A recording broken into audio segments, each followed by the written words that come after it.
बिस्मिल्लाहिर्रहमानिर्रहीम अस्सलामुअलैकुम वरहमतुल्लाहि वबरकातुहु व मगफ़िरतुहु। मेरा नाम हाफिज़ मोहम्मद अहमद अयूब है, लेक्चरर ऑफ कंप्यूटर साइंस। तो स्टूडेंट्स, हम 9 क्लास की कंप्यूटर साइंस बुक का chapter number 1 problem solving discuss कर रहे हैं और आज का जो हमारा टॉपिक है identification and correction of errors को पहचानना और उनको करेक्ट करना।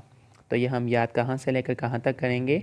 If an algorithm is fail during verification के दौरान अगर कोई एल्गोरिदम फेल हो जाता है then it is important to identify the root cause of failure.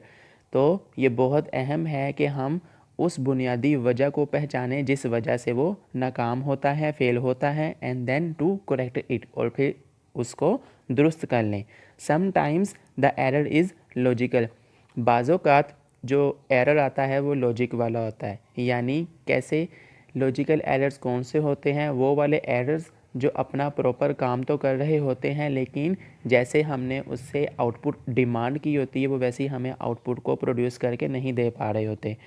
It means the solution is working, तो जो सोल्यूशन है वो तो काम कर रहा है but not giving required results, लेकिन जैसे हम रिजल्ट्स को चाहते हैं वो वैसे रिजल्ट्स प्रोड्यूस नहीं करके दे रहा होता। मिसाल के तौर पे हमारे पास एक ऐसा एल्गोरिदम था जो नंबर्स को सम करके उनका आंसर प्रोड्यूस करता था। तो अगर हम उसी ही एल्गोरिदम को 2 नंबर पास कर दें एज अ इनपुट 2 + 2 तो इक्वल 4 उसने प्रोड्यूस करना था, लेकिन अगर वो 2 + 2 = 5 प्रोड्यूस करके दे रहा है तो यानी हमारी लॉजिक के अंदर कहीं ना कहीं पे कोई मिस्टेक आ रही है, तो फिर हम अपनी उस लॉजिक को करेक्ट करते हैं।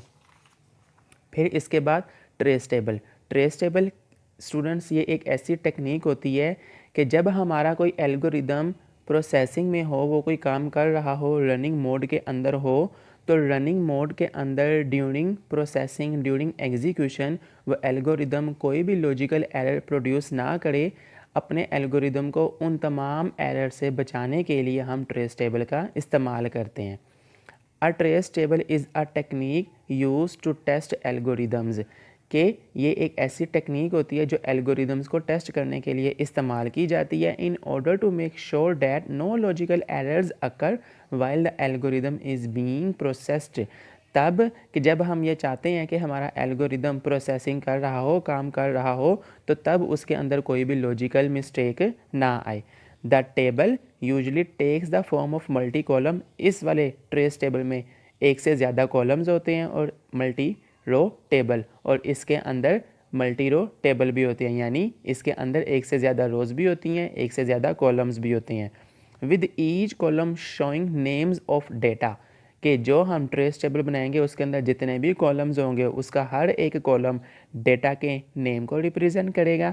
And each row showing values of the data at each step, और जो उस ट्रेस टेबल के अंदर रोज़ होंगी वो डेटा की तमाम वैल्यूज़ को रिप्रेजेंट कर रही होंगी, यानी कि हर एक रो हर एक वैल्यू को जो कि हर एक स्टेप के ऊपर आ रही होगी उसको वो रिप्रेजेंट करेगी। तो ये सिर्फ इतना ही याद करेंगे।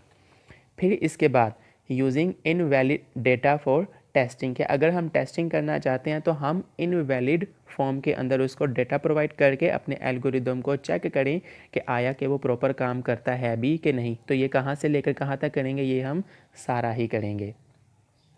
Testing an algorithm using invalid data ensures that the algorithm can gracefully handle unexpected data inputs, कि अपने एल्गोरिदम को बाज़ोकात हम इनवैलिड डेटा प्रोवाइड करते हैं इसकी यकीन दहानी करने के लिए कि कोई भी अगर ऐसे गैर मौजू हालात पैदा हो जाएं कि हम अपने एल्गोरिदम को रॉन्ग इनपुट दें फिर भी वो प्रॉपर काम कर रहा हो। If an algorithm requires your age in number of days, मिसाल के तौर पे ये उसकी एक एग्जांपल है कि अगर हम एक एल्गोरिदम को देखें कि जो डिमांड करता है हमारी एज को दिनों में, but you give date of birth as input, लेकिन अगर हम उसको पूरी ही date of birth as a input के तौर पे दे दें then a algorithm may not work properly, फिर वो जो हमारा एल्गोरिदम होगा वो प्रॉपर काम नहीं करेगा।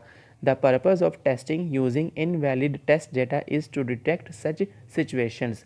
तो फिर हम इनवैलिड टेस्ट डेटा प्रोवाइड करते हैं अपने एल्गोरिदम को, ताकि अगर कोई ऐसे हालात पैदा हो जाए तो तब हम अपने एल्गोरिदम को पहले ही चेक कर सकें। In this case error messages are shown as output. और अगर कोई ऐसा केस आ जाए कि उसको हम इनवैलिड इनपुट दे दें तो फिर वो क्या करेगा, एरर मैसेजेस भी वो डिस्प्ले करवाएगा आउटपुट के तौर पे। Moreover this kind of testing helps you to improve the quality of a solution. और अगर हम मज़ीद इसके ऊपर बात करें, गौर व फिक्र करें, तो इनवैलिड टेस्टिंग डेटा प्रोवाइड करके इसलिए ही की जाती है ताकि हम अपने सोल्यूशन की क्वालिटी को इम्प्रूव कर सकें।